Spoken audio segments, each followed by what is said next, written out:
안녕하세요. 이야기 한자 교실입니다.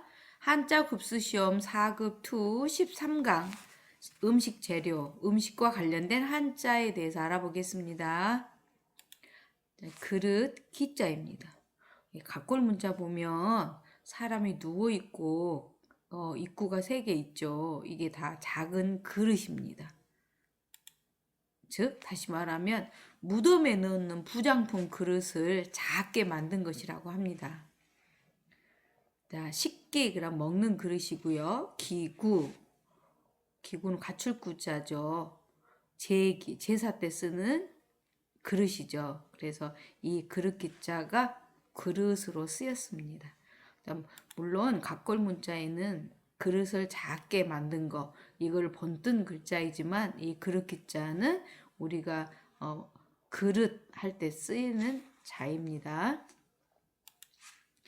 쌀을 데는 기구입니다. 요즘에는 킬로그램으로 재고 다 포장해서 나오지만 옛날에는 쌀 가마니에서 이걸로 퍼서 부어 담습니다. 이게 한 말, 그러니까 10대, 대가 10대입니다. 10대들이 말이라고 합니다. 이것은요, 그 말을 될 때 쓰는 하나의 기구입니다.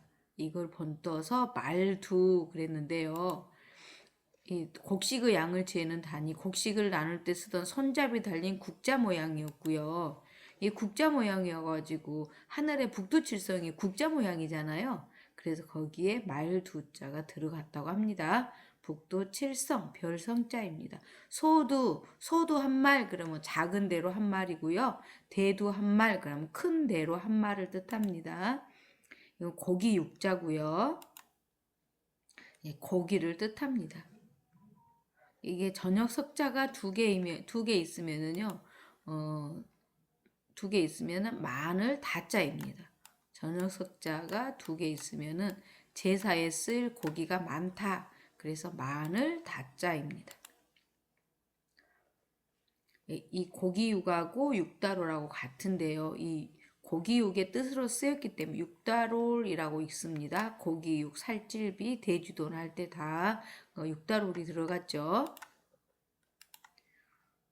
우육 그럼 소고기, 돈육 그럼 돼지돈이니까 돼지고기, 양육 그러면 양양이니까 양고기, 육회 그러면 고기를 이렇게 채로 썰어서 그냥 날로 무쳐 먹는 거 있습니다. 육회라고 합니다. 살찔비 육다롤 들어갔죠. 기를육, 허리요, 밥통위, 콩팥신, 등배에 다 고기육, 다 살에 대한 것입니다. 이거는 심장이죠. 심장에서 어떤 그 혈맥이 통하는 것이죠. 혈맥이 이렇게 통하는 것을 가리키는 것입니다. 그래서 줄기맥 그런데 이 어떤 줄기, 이 혈액이 가는 거 동맥, 정맥 할 때 그것도 하나의 줄기를 타고 온 몸을 돌잖아요. 그 혈맥이라고 합니다. 산맥도 하나의 줄기로 내려오죠. 맥박 뛰는 거 있죠. 맥락 그러면 연결되는 것을 말합니다. 동맥 심장에서 온몸으로 실어 나를 때 동맥이고요. 정맥은 이제 온몸을 돌고 다시 심장으로 돌아오는 것을 정맥이라고 합니다. 일맥상통 그러면 한 줄기로 쭉 연결되어서 서로 통한다 할 때 일맥상통이라고 합니다. 서로 통한다. 여러 사람이 함께 밥을 먹고 있죠. 이게 이 시골향 마을향자는요, 먹을 것을 앞에 두고 서로 마주 앉은 사람을 뜻하는 자입니다. 그래서 나중에 이제 밥그릇을 추가하여 잔치향이 다시 만들어졌어요. 이게 원래 잔치향의 뜻으로 쓰였습니다. 근데 이게 마을향, 고을향으로 쓰이니까 거기에 다시 먹을식을 추가해서 잔치향을 하나 더 만든 거지요. 되게 마을에서 고향에서 사람들이 앉아서 서로 모여서 먹게 되니까 마을향, 시골향의 뜻으로 쓰이게 됐죠. 그래서 나중에 밥식을 추가해서 잔치향이 된 겁니다. 고향, 향수, 고향을 그리워하는 마음은 향수죠. 타향, 우리 고향 아니고 다른데. 본향, 원래의 고향을 뜻합니다. 남을여, 먹을 것이 남았다 그러는 거죠. 먹을 시에다가 이게 나여자예요. 이게 소리를 나타내고 뜻을 나타내겠죠. 먹을 것이 남았다. 여분, 여유, 잔여, 남은 것이 얼마만큼 있다. 남을 짠, 남을여, 남았다 라는 뜻이죠. 향기향, 꽃향기, 향기롭죠. 원래는 밥의 향기가 옛날에 가난한 시절에는 밥 냄새가 정말 향기롭잖아요. 그래서 벼화자가 들어있죠. 여기도 벼화가 있죠. 밥 냄새가 향기롭다. 그래서 향기향자입니다. 이거는 수증기고요. 수증기. 그래서 수증기가 폴폴 올라올 때, 밥이 익어갈 때 그 냄새가 향기롭다. 그래서 향기향이고요. 밥그릇에 음식이 담겨있는 모양을 본뜬자입니다. 향기, 향수, 향신료. 향신료 하면은 고추나 아니면 후추 이런 거 냄새 나는 것이 있죠. 허브 같은 것을 향신료라고 합니다. 분향소 그러면 불사를 향을 태우면은 향기가 나잖아요. 그 분향소라고 합니다. 분향소는 보통 죽은 자를 기리기 위해서 차린 거죠. 장례식 때 차린 것을 분향소라고 합니다. 옴길이 자죠. 이게 벼화자죠. 벼가 많다는 거죠. 벼 낯가리가 많아서 벼를 옮긴다. 이동한다 할 때 쓰이는 자입니다. 이동, 추위, 앞으로 어떻게 될 건지 할 때 추위, 앞으로 어떻게 변화가 될 건지, 어떻게 이동을 할 것인지 미루어서 생각해 보는 걸 추위. 이사, 옮길이, 이사할사, 점차점, 옮길이, 점이지대 그러면은 옮겨가는 이 A라는 지역과 B라는 지역의 중간을 점이지대라고 합니다. 세금 세자, 옛날에는 세금을 쌀로 냈습니다. 그래서 벼화가 들어가죠. 세금을 쌀로 냈다.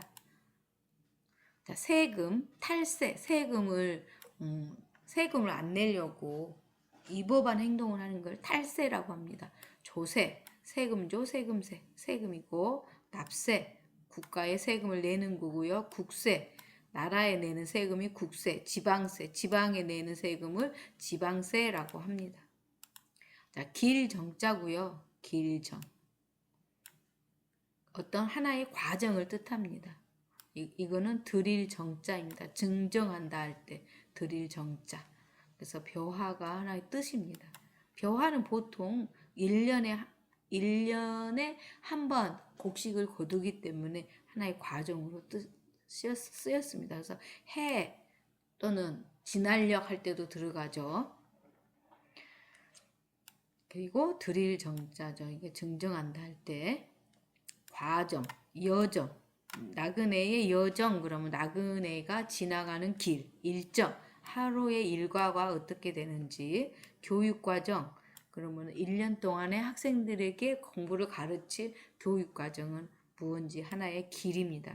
이정표, 앞으로 가야 할 길에 쭉 앞으로 뭐가 몇 미터 남았다, 몇 킬로미터 남았다 하는 것이 이정표죠. 서울에서 대전을 갈 때 중간쯤 대전까지는 몇 킬로미터 남았다는 그런 어떤 표지판이 있죠. 그게 이정표입니다.